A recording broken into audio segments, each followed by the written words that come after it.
Welcome back to the YouTube channel Malawi na Cameras. Akuluakulu Russia ikusinja Ukraine, like kusinja kuja kupanda chisoni kuja.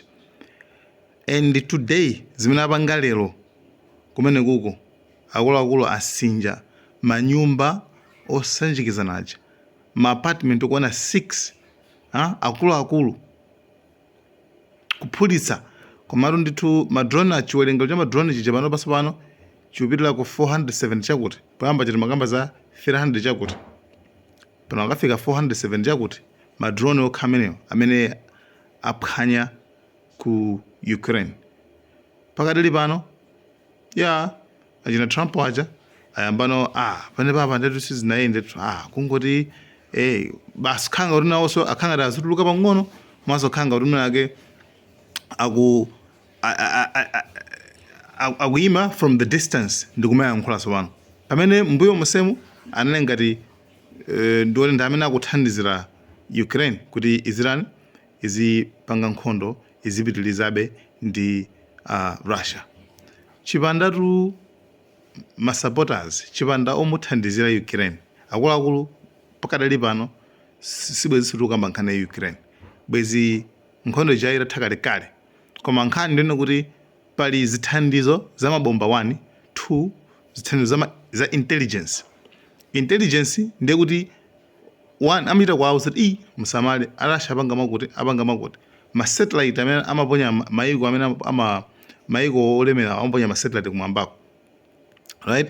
Amadziwa zina pakuti 2 ma air defenses pano pakuti ku Ukraine ma air defenses awathera pakadali pano ali pa Japoti they are fighting for survival.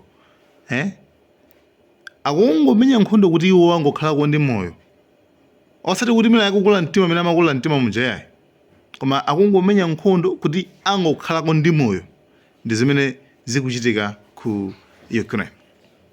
Anyway, imene ndithu ndi nkhani yoyambirira ya Ukraine. Mungodziwa zoti panopa favor kama kuti kuwina panopa kuli mbali tsopano ya Russia ndi imene ikutsogola pa nkhondo imeneyi chifukwa Ukraine chiyambire njija panopa ndithu ndi apangako zinthu ziwiri.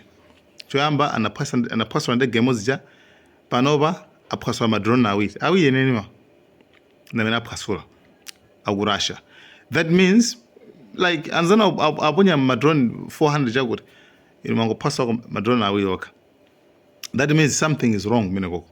Ndiyebe panopa sizili bwino information yaikulu imene mungagwire ndi mene kuti panopa ku Ukraine sikuli bwino, akuphwanyidwa, akusinjidwa, akufafanthidwa, akuvulazidwa, right?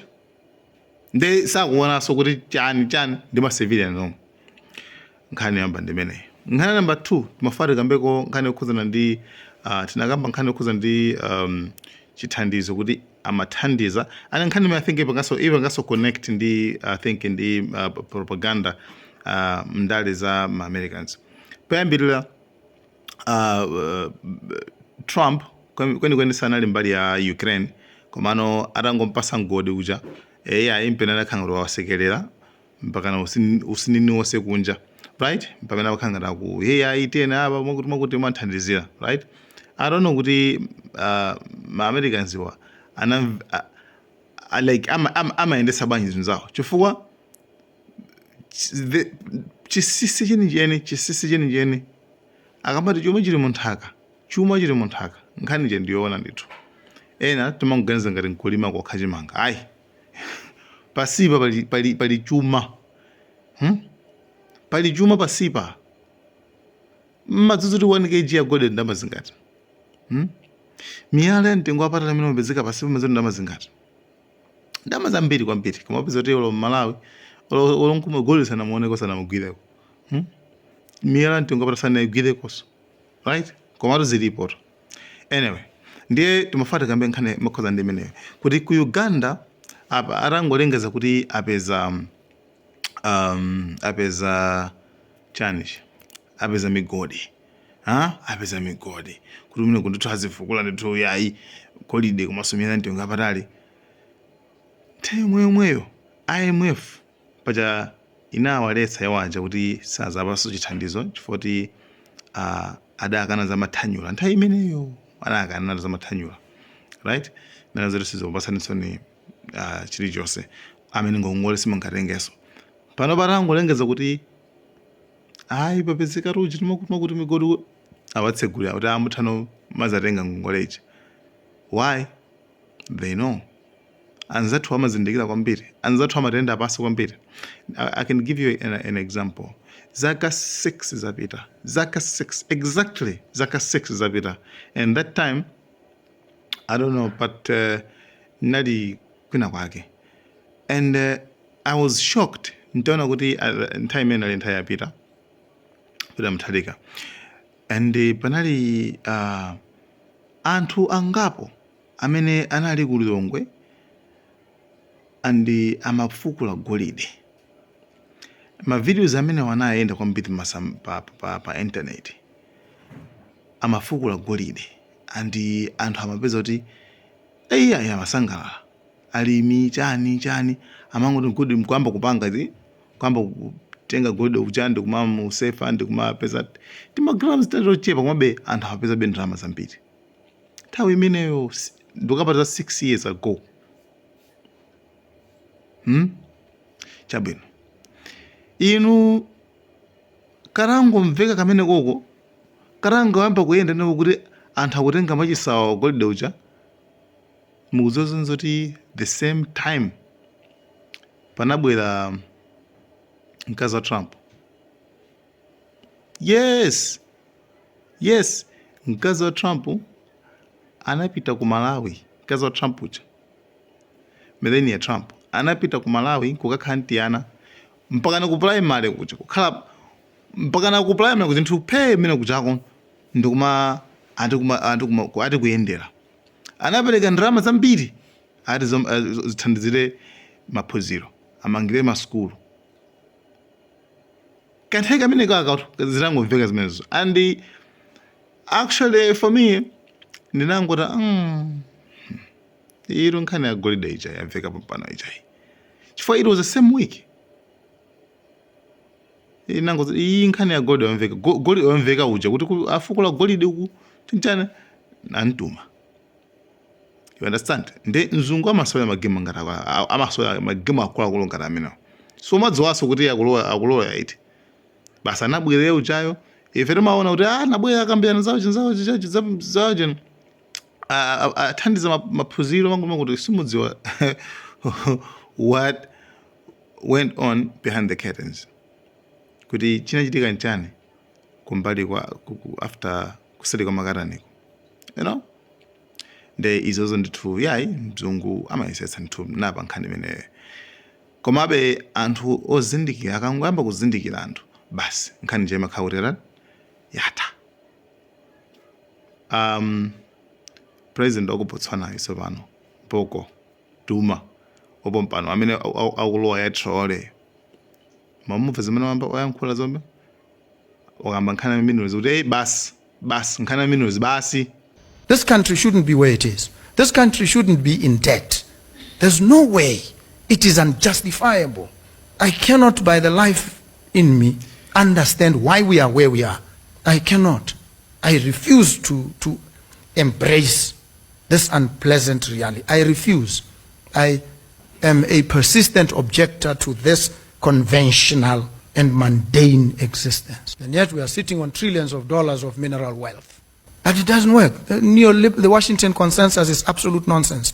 Don't come to me and tell me government must not get involved in the arena of production. No, I don't care from what school of economics you get it from, Chicago school, whatever. No, it's absolute nonsense. It doesn't work. And it will not work here. So let's try something we may even not know. Because the knowledge economy is an experimental economy. Yes, Juma. Kungoyamba kubanga understand zimene zoso. Kungoyamba kubanga protect zimene zizi. Basi, pema jabu makhawira at least. Dziko lanu mwambano. Chifukwa azungu chimena, I mean, pankhani mene hii, and I don't know kuti, like, chima, I mean, pansi, palima trillions, quadrillions, I mean, palindrama za mbiri kwa mbiri. Komano, ngongole pwi, kumagani kubwizo ngongole. and gold amene nayo sangakumpeso mamiliyoni amene ali pansi sangakumpeso anthu. Remember ku Malawi timakamba za kavidiyo kamene kamaenda kunja uko anthu kumwe kambirana za golide za katundu cha Malawi yayi ku Malawi kuli zakuza kuti kuli pamene Malawi kuvutika kubweza ngongole Malawi kuli pa forex. Like what's the secret? Pena pake we are missing something, guys. Pena pake duma poko chitona kuti sitingakhale uvutika sitingakhale ndi ngongole ifeyo tikukhalira golide tikukhalira miyala yamtengo wapatali paseka pa nthaka pa mdziko mathu zilipo. Right? Zinthu ngati zimene zonso ndi aliyense wokonda dziko lake, president aliyense wokonda dziko lake, choyambirira kupanga and chimene samagwirizana nacho ndi azungu chimakhala chimenechi. Akangoyamba kuyang'ana za chuma chili mu nthaka ndikuyamba kuti akuluakulu katundu uyu musiyeni. Nzimana panga nzimayi somwe uja Namibia walowa kumene uja nayenso anangoti akuluakulu katundu wathu uyu basi musiyeni. Right? Nde nkhani imafana ndikayamba number 2 ndimeneyo. Nkhani ya number 3 imiliso nkhani yomalizira ni nkhani yokhuzana ndi Albert Ojwang. Ndi mphunzitsi ku dziko la Kenya. Analemba zina zake pa intaneti pa X kamene pa Twitter nkhani yokhuzana ndi kulangiza kuti president musamabakira anthu amene akupanga chita katangale. Anthu akupanga katangale kwambiri. Kunabwera apolisi cham'ma 9 kudzamutenga pita naye ku polisi kumene kuja kummenya basi lomwalira. Ndi nkhani imene yavuta ku Kenya kumene kotsopano yavuta kopsa mpaka na size nno kuti mafana not MDF not MDF for kumene kasindi Kenya ndi ikhala KDF, Kenyan Defense Force kuti asilikali ku Kenya atulutsa chikalata chonena kuti apolisi mulongosole bwino za imfa ya munthu ameneyo, mulongosole bwino za imfa ya munthu ameneyo. Right? Kwavuta kwambiri mademo pena paliponse zimene zili ndithu kumene koko. Nde actually kuli ndithu zochitika kumene ndithu ku Kenya kumene koko koma nkhani yake imene mutha kuiona pena pake nkhani yake ndi imene ndithu Albert Ojwang mphunzitsi wafa ndithu tine kuti waphedwa ndi apolisi. Apolisi opoyamba anali anazimenyesa mbuji ni mutu wake anazimenyesa kuchikhoma pamene kuchipatala kuti amamuyeza munthu kuyang'ana zifukwa zimene wafera ati munthu anamenyedwa kwambiri mmutu. Right? Anamenyedwa kwambiri mmutu ndebe wafa chifukwa cha nkhanza zimene zozo maboma kuzitenga kuti boma ndikumaphazi nzawo. Akuluakulu kuli mulungu kuti kumwambako sikuti inunso muzakhala muyaya mufaso pompano. Like life mukapanga check secret in life like these days like life span yathu ndi 60 years 20 years kusukulu chani kukula 20 years kukwatira kupanga za chuma 20 years ina yotsala yakumapitoyo kuyamba kudwala kena thamanga ndi matupi kena kumwalira. Like what? Simple. And mwaphakala zinzano mwana ngati mukhala mpaka lita nde nkhani ndimeneso pano. Ina yomalizeni ikhale ya ku America kumene koko ku America ku America kwene kuti kuli mademo kwambiri koma Trump sakubwerera mbuyo. Mademo ndonena kuti nkhani yake ndiyokhuzana ndi kwathamangitsa anthu ngati ma immigrants pacha akungowola nde anthu kumene kuti akumacha nde anatulutsa asilikali akuluakulu osayenera kukatulutsa nde kuli zochitika zambiri kwambiri nde apolisi soyamba nkhaza koka anthu kumati tanona anthu aja zimene akupanga tikuona matiye gasi kwa shuta tolankhani zindizi nde ku America sikuli bwinonso komanso Trump akuoneka zoti sizikumukhudza amanyamuka amapita kukaonera chani ka boxing chani. That's zimene amapanga Trump zimenezo. Nkhani yomalizira yeni paja tinakamba nkhani yokhuzana ndi Elon Musk ndi Trump anakangana kwambiri anamenyana kwambiri pamapeto pake zinthu zijazo sizinabebe chifukwa zopeza kuti Trump Elon Musk akupepesa ara akuti basi ne guys sole nankhula zambiri it went too far makuti pamene ifeyo mukudziwa kaira Malawi timakonda zinthu ngati zimenezi anthu azikangana azimenyana azitani kenako ifeyo timapeza chani timasangalala. Yes, the mindset mentality ya Malawi imene kusowa munthu tumene kakulaku lumene kuti kusowa munthu zimene timasangalala timasangalala zinthu zikakhala zikuyenda bwinobwino. By the way, I think bambo ake Elon Musk Russia inapempha kuti bwanji Elon Musk apite ku Russia ampase ndithu asylum ndithu ampase mvala okhazika kuti zake azikapangira ku Russia chifukwa Elon Musk ndi mazando wina wake munthu woti genius kwambiri ndi ati angobwera ku Russia and Elon Musk akutsegulaso chipani chake American Party. Like it's complicated. Some bambo ake Elon Musk atangomva kazi zimenezo athamanga kupita ku Russia. Munthu wake sanapite wapita kale kwamba kulongosola mwana wangayo makuti pakadali panopo adakali ku Russia bambo ake. I don't know kuti panopa ndapanga bwanji kayabwererako chifukwa zoneka zoti Elon Musk kusudanga chokweko nanga munthu akwambisa chipani umeneko. Guys, thank you so much. Izo nkhani ndithu za around the world zimene zikuchitika tangochita mango ngopakula pang'ono kuti at least ma heads up. Guys, thank you so much. Malawi Cameras mawa tipatsanso ma update yanaso especially ukumene kunkhondo zimene zikuchitika guys. Thank you so much. Bye.